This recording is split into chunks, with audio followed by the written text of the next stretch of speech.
Kia ora koutou, Markie here. It's been a long time. It's been the longest, I think, without me putting out a video. Things have been very difficult. I won't go into that so much today, but I may talk about that a little bit more at some point in the future. If you want to support us, the best way is to sign up as a patron on Patreon. If you're able to do that, that would be much appreciated. Now, some people have been asking if we're still providing therapy for retroactive jealousy. Yes, we are.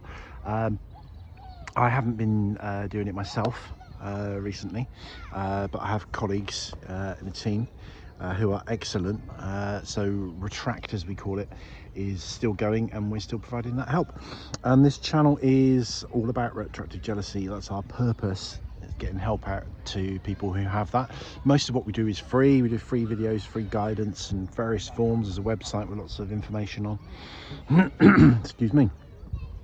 So that's all still happening, but we do videos about all sorts of other things as well, for reasons which I've described in other videos, and this is one such video. Now, we talk a lot on the channel about paranormal stuff because I'm interested in it.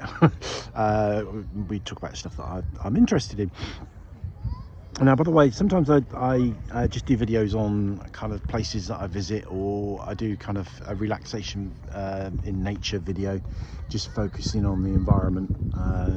And sometimes it's a combination of the two. So sometimes I'll talk about something while giving you a view of something natural or beautiful or relaxing. So I'm by a it's known as a pond technically, but I would call it a lake because it's quite big.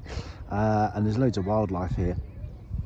There's a swan there. There's, in the distance, there's a couple of Canada geese. There's a couple of coots there in the foreground. I try and avoid pointing the camera at people. So a lot of my followers are not don't speak English as a first language, so quite enjoy looking at the nature while my relaxing tones speak away in the distance. I'm just raising the camera up because somebody's walking past, so I don't want to film them and get a bit of a sky shot there. I'll show you some of the treetops. So this is a video that's been a long time in the making, and I need to thank somebody here, and I can't remember what their name is. I'll have to check their name and put it in the description box, because I put a request for people's thoughts on this topic out on Facebook, and I had some useful stuff come back to me. So I was interested in the phenomenon of a smell of sulphur often occurring when people experience some kind of paranormal apparition, and I wanted to look into that. I wanted to research that, find out a bit more, because that interested me.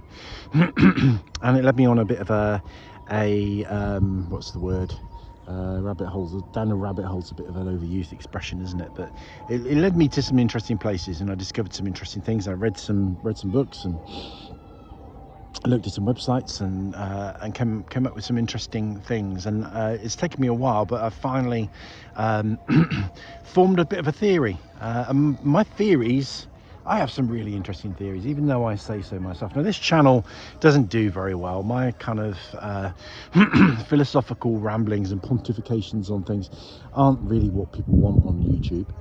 People want something, you know, usually shorter, flashier, better presented. And you don't get that with me, but you do get meet some, even though I say so myself, a lot of my videos do present some quite unique theories. Not always. And there's nothing new under the sun, is there? So if I've had a theory, other people have probably had the same.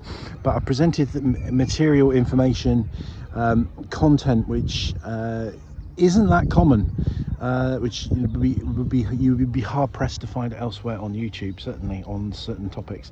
And the paranormal is one of them. Why do I talk about the paranormal? Like I say, it interests me. How do I talk about the paranormal? Well, I talk about the paranormal from a completely open-minded perspective. I say completely open-minded. I've got my biases, I've got my views, but I don't like to hold on to beliefs too rigidly. I like to hold working hypotheses. I have ideas. So even though I'm presenting a theory to you today, I will not be offended if you disagree with it, and I will not. I'm not interested in pushing this theory or defending this theory or justifying it. So if somebody's got a counter theory, I'd be just as interested in their counter theory as my own theory. Okay, so so I'm not going to get into an argument with anybody. I'm not going to get in an argument down a pub with anyone over some of this stuff. I hold it as loosely as a belief. I respect other people's beliefs, and my beliefs are fluid. They can change with new information for the most part. Like I say, we all have confirmation bias, and we all have our our biases and things like that, but this one's come up quite close. Now what I will do is we'll start kind of throwing a bit of food to some of the wildlife as we go on. I've got some proper food for them, which they love. I've been eating peanuts, and they like peanuts. I don't know if they should have salted peanuts really, but they seem to like them. So I will kind of throw the odd. That's one. He or she, I think it's a she, is always hungry, can never be satisfied. That's a coot.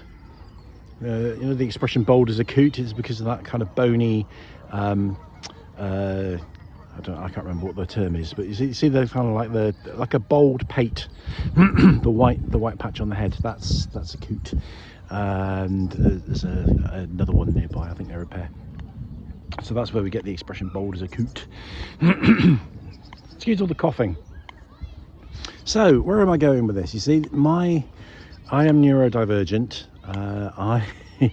I tend to record videos in a very off-the-cuff kind of way. I don't like to script them and things like that. I can script things. I can do beautifully presented presentations, but if I did that, I would never get around to making YouTube videos. So I tend to make them off the cuff, and sometimes I am fluent and they flow, and sometimes they don't. And I go off on tangents, and I have come to embrace that, and the tangents are part of the style of the channel. So don't put in the comments, "Oh, when will you get to the point?" This channel doesn't. My videos, although they might cover a topic, it's not about getting to the point. It's about a kind of a friendly chat. Imagine you're sitting on this bench next to me by this lake stroke pond, and we're shooting the breeze and having a chat. There's no time pressure, and we're just having a talk. And the tangents that I go off on are juicy, often little nuggets of information that are just as interesting as the main topic. So yeah, so the points I wanted to make really, I wanted to update everybody on where the channel is at. I wanted to update everybody on where my psychotherapy practice is at, which I've done. I wanted to put the topic into context, which I've partially done. So I'm not coming at paranormal topics from the point of view of trying to get you to believe in anything. I don't want you to believe what I believe. What's the point of that? What I want you to do is to find some of my ideas interesting, and shoot back at me with your own thoughts on that and your own ideas, and develop the discussion, and have a good discussion in the comments. That's what I want to happen. So and it's an interesting thing, is how do I reconcile and combine being a psychotherapist and my interest in all this, the kind of woo-woo stuff? Well, I actually make myself available for people who have what I call paranormal trauma, because I approach people in a very non-judgmental way. I know when to advise people to get mental health help when somebody's actually is more likely to be psychotic than experiencing a paranormal experience, although it can be both at the same time. So, and are both really, the psychotherapy and the interest in paranormal is about delving into what's below the surface, to what's going on behind the scenery. Both are about that really. So that's where it comes from in me, if you like. Now I'm going to introduce you to somebody. This little pigeon here is a friend of mine. He or she, I've been feeding them up because they were really skinny when I first met them, and this little pigeon seeks me out now, and always seems to be kind of slightly apart from the other pigeons. Is the under pigeon, I think. but I was delighted to see them today and see how much better they're looking. They're not looking as thin, and their feathers are kind of shiny. Now, like I said, I've got some proper food for the birds, which I'm going to give out later. But I was eating peanuts, and I've been feeding them peanuts. They all seem to like peanuts. I think salted peanuts probably not good for wildlife. I don't know, but so I won't give them too much. And then a bit later, when I finish this video, I'll swap over to the proper bird food. So yeah, there you go. And then I've done a video here with feeding the birds where the pigeons all come up on my hand, Trafalgar Square styly. So yeah, there you go. So pigeons they're beautiful birds. They've got a bad rap, haven't they? Because we think, oh, they're dirty, they're kind of rats with wings, but they really are beautiful with the, metallic greenish and purple colours around the neck. And so this little under pigeon is different to all the other ones. It's the ugly duckling. I mean, there's a lot of variety in pigeons, but this one, more of a ruddy kind of colour than the greys of the other pigeons. So I would think of her as a she. I don't know why. Looking at me and very much. I don't want to give her too many peanuts. So and then this little fellow over here is just sticking his beak, or is it a bill, over the bank. There's a pair of these, and they've just had babies. I don't know where the babies are. So he or she is after something. They've had about 10 babies, all about the size of my fist. I don't know where they are at the moment. I think mum's somewhere else with the babies. So I'll give him another one. So we may get more active on the bird feeding front. See, these videos aren't like other videos. This is the thing, is people expect YouTube to be like the telly, but it's not. YouTube is different. It's social media. So, I am broadcasting this to friends. This is, material for chats. The trouble is, I suppose, really, is that where I do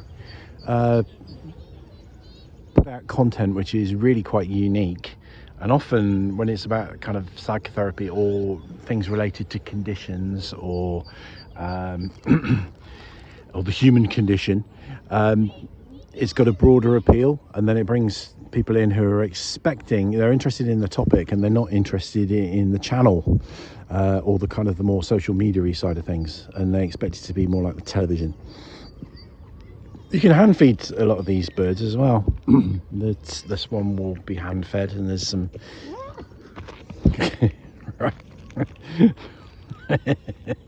a frightened runner there, alarmed by the birds. So getting on to the topic, it's 13 minutes and you haven't started the topic yet. I know that's what this channel's like. If you don't like it, then piss off. So I was interested in this thing about sulphur, the smell of sulphur, and also the association with sulphur with brimstone, with hell, that kind of thing. And I wondered what that was about. And somebody who recommended that I read, is it John O'Keefe? They wrote the Mothman Prophecies, and he talks a lot about that. And one of his theories is that, and I do subscribe to this in my kind of, not too rigid way, that a lot of paranormal experiences, whether it be UFO, cryptids, ghosts, or religious apparitions, are interdimensional visitations, which might be caused by the same people, creatures, things, demons, angels, whatever it might be. So and it's interesting that there are certain people that tend to experience lots of different. If somebody experiences one thing, it seems to be, I think there's evidence for this, more likely they'll experience something else as well. So somebody that's seen a UFO is more likely to have also seen, for example, a ghost. Now, I've done a whole video on what ghosts are, or what ghosts might be, and there's numerous possibilities and theories as to what ghosts might actually be, and so check out that video, or it's a series of videos for that. Again, I cover some things in there that you won't find elsewhere on YouTube. So and I've slightly lost my thread there, distracted by the wildlife. So yeah, the theory that there is something in a parallel dimension that is able to manifest itself to cross over into this dimension for its own purposes, which might be nefarious, might be something on the line of energy stealing, kind of a kind of a vampiric thing. And this fits a lot with things like the Men in Black theories. Also things like Sasquatch, Bigfoot. Lots of the interesting thing is a lot of people think that it's just an unrecognized animal, that we haven't properly identified yet because it lives in remote areas, and it's very elusive. But a lot of Bigfoot encounters are also occur. I'm just moving the camera because there's some people walking past. Often occur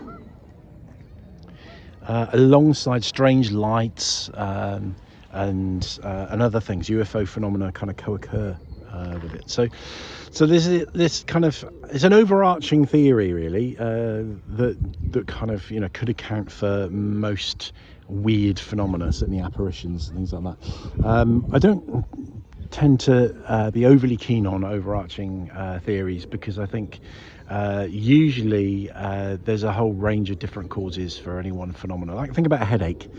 You get a headache, it can be caused by, if you're a medical person, you could probably tell me it was probably over 100, probably over 1,000 different things can cause a headache. It could be dehydration, or bright sunlight in your eyes, or overwork, or tiredness, or you banged your head, or I could go on and then get into all the different conditions that could cause a headache. So although I do think there's a lot of credence in this theory, I don't think it accounts for everything. I hope it doesn't, because I like the idea that there are other reasons for other things. But one theory is that one experience that seems to be common among people who've witnessed apparitions, whether it be whatever it may be, is the smell, a sulphurous kind of smell that occurs. Although interestingly, with religious, holy apparitions, sometimes people experience the smell of incense or flowers, which is interesting. But with anything, with lots of things, particularly if it's kind of something darker, or what people tend to call demonic, there is a smell of sulphur. So yeah, I looked into this. I looked into the Oracle of Delphi, because the Oracle at Delphi, apparently there's some mood-altering gases that emerge there, but I don't believe that they're sulphurous. Sulphurous gases can induce delusions and hallucinations. You don't actually smell sulphur, by the way. Sulphur doesn't really smell that much. What happens is that there's different gases are produced when sulphur is burned and when sulphur gets wet. So if you have some sulphur and you put water on it, it will start to smell, and if you burn sulphur, it will start to smell, and people usually describe it as a rotten egg smell.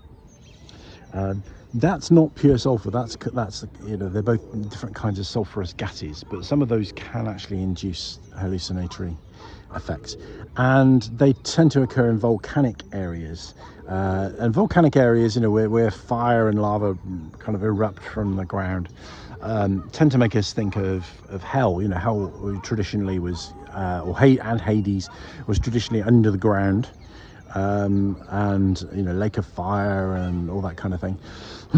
So we associate that with with volcanoes with that, so therefore kind of sulphurous lakes, which often occur in volcanic areas, tend to make us think of, and volcanoes and heat emerging from the earth tend to make us think of hell, and therefore an association with hell, demonic, evil, that kind of thing. The biblical thing of brimstone is another word for sulphur. so that kind of makes sense. So maybe is a slightly different thing, although I think a bit of a crossover between spooky, scary, perhaps demonic apparitions and brimstone. And the belief always was, like in medieval times, it's the smell of sulphur was there because the apparition had come from hell. So it was hot from hell, literally, and smelling of hell, and that was kind of one of the beliefs. But is that the case? So I have a theory that I'm getting to the point now, if there is a point, that if this theory is, this Uber theory is correct, that these apparitions are things that are coming from consciously and deliberately from another dimension. You might be able to hear a woodpecker. There's a woodpecker somewhere on that island, I believe. I heard him then, but yeah. Did you hear that? Don't know if that comes up on the recording. See, this is the thing about my video. You don't get this with anyone else on YouTube. You get interesting theories that have never been talked about before, and you get wildlife documentary. So my theory is, well, this is the first part of the theory. The second part is more interesting. Okay, that if this Uber theory that these EBGBs, whether they be archons or just people like us or monsters or whatever it might be from another dimension, they can come across and create illusions, and so they can manifest as Men in Black or black-eyed children or Sasquatch or anything, and a bit like Monsters Inc. Give us a damn good scare, and then feed off our energy. That's I mean, you don't have to accept all those different parts of the theory. That's the whole package. But I believe that part of the smell of sulphur is caused by the process of them crossing dimensions. That sulphurous smell is created by crossing dimensions. So I was interested in why sulphur is also used in a lot of spiritual and magical traditions as a thing for warding off evil spirits and EBGBs and long-legged beasties. So I thought, well, okay, so sulphur is associated with hell and demons and the devil. Why would the smell of sulphur put them off? So I wonder. This is the interesting bit. Okay, at 22 minutes, this is the interesting bit. If it's a chemical byproduct of a dimensional crossing, can the presence of that chemical on this side, on this universe, on this dimension, actually disrupt the process? Okay, so therefore sulphur, if you have sulphur around you, it might cause a chemical, mess up the chemical equation and stop something coming through from the other side. Now it gets even more interesting. Okay, so hang on in there. I hope you're still awake. Oh, pigeon's having a little feather display. That's nice. Having a bit of a stretch and what do you call that when they ablute, when they have a go at their plumage? There's a word for it, isn't there? Tell me what the word is. Now there's two other interesting compounds or substances. So garlic, okay, so garlic, and sometimes it's the flowers of garlic. I know in the novel Dracula they talk about the flowers of garlic, but also the cloves of garlic are associated with banishing, putting off, deterring vampires, vampire repellent, but also repelling evil in general. And what I found out is that one of the things that gives garlic its pungency is a high sulfur content. Okay, and then there's another substance called, and I think I'm pronouncing this correctly, I did check with Google, asafoetida, which I first came across in a Dennis Wheatley novel. Now, Dennis Wheatley lives down the road. I went to his house the other day and did a video on that. I didn't go to his house and go in, I just showed you where the house was. So Dennis Wheatley wrote The Devil Rides Out and a lot of kind of black magic adventure stories. He talks about FORTEANA, and he talks about it being used in rituals, and says it's a horrible smell, absolutely foul. I don't think it is, actually. I mean, I need to get some. They sell it in Sainsbury's. So it's used and it's burned or carried around in pouches to repel evil. And I thought, I wonder if that's got a high sulfur content, because apparently it also smells of, so what they often say is that sulfur smells like rotten eggs. And raw, apparently it's got a bit of a rotten egg smell. When you cook it, it turns into something different, and it's lovely. Apparently it flavors things very nicely, but it has a high sulfur content. That's what gives it its smell. So my theory is, okay, and I'm going to put this in a nutshell now, 25 minutes in. I might even put a time link to this for those impatient people who don't like my channel or my informal fireside chat style. If I want to get to the point, is that anything with a high sulfur content may interfere with the chemical or physical process of EBGBs coming through from another dimension, which might explain why asafoetida, sulfur and garlic are all things used for, you know, banishing or deterring or getting rid of evil spirits. So not only maybe stops them coming through, but also forces them back into the other dimension. So maybe the presence of a sulfur or a sulfur derivative, one of the gases that comes off sulfur, is something that will actually cause them to you know, morph back to the other side. It's like a door opener, perhaps, is a way of looking at it. Now, just a word to the wise: the gases that come off sulfur are toxic. They can produce hallucinations, but I wouldn't recommend using this to try and induce hallucinations. It's two different gases. I can't remember what they are because I don't remember. I never remember shit like that. So I think that's really interesting. Now, I'm not brilliantly good health at the moment, so this video has been particularly kind of around the houses and rambly, even by my own standards. So if you've stuck with me this far, thank you very much. I hope you've enjoyed it nonetheless. I'm really interested in your theories on this, particularly if you disagree. So just disagree nicely. There are some idiots that don't seem to realize that you can disagree with what somebody says or thinks or believes without being horrible about it, whereas actually disagreeing is a wonderful thing. So if you've got good reasons that my theory you know, doesn't work, you know, you recognize some flaws in my theory, or you have a strong counter theory, tell me nicely. We'll have an interesting conversation about it. But if you're rude, I will destroy you. I will eat your soul and dance on your grave. So on that happy note, and then of course, you know, my theory doesn't account for the fact that, you know, holy apparitions will have the smell of incense or flowers. So what's that about?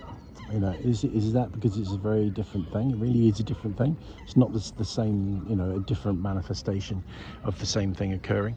Have you ever read John O'Keefe? What do you make of him? I mean, he's been, you know, he was around a long time ago, so lots of people have written and stuff and come up with ideas since. So there's plenty of other people that have talked about this stuff that we could draw on. Let's have a chat and check out some of my other videos, which are a little bit more succinct on the paranormal, because I do have I'm a thinker, and I do have a lot of interesting theories on things, and I think my channel, much as it's not very YouTube friendly, really not very public friendly, it's not going to appeal to the bulk of people because of the style, is a, you know, should be a cult favorite, should be, you know, something that's appreciated by more people, because I do the meat and potatoes on this channel is, I'd say, second to none. The presentation isn't but you know, that's what you get, because I have autism, I have ADHD, I have a bunch of other things, and there we go. That's well, I've said that before. So I hope you've enjoyed the wildlife. If nothing else, I'm going to get the proper food out, I think, now, and give them some of that. And I'll probably get mobbed, and then a dog comes along and they'll fly away or dive into the water, and then they come back. So I will have fun doing that. I hope you enjoyed the place, if nothing else. And yeah, things haven't been so great just lately, so any support much appreciated. Any support you give to this channel helps us help people with retroactive jealousy, because it makes YouTube share those videos more widely, as well as all the other videos, and it helps me. So we do appreciate it, and thank you for watching, and I will see you in the next one. And I hope you are not bothered by any strange EBGBs crossing over from other dimensions, unless you're like me and you think that would be really cool. So whatever happens, stay safe, stay well. Rangimarie.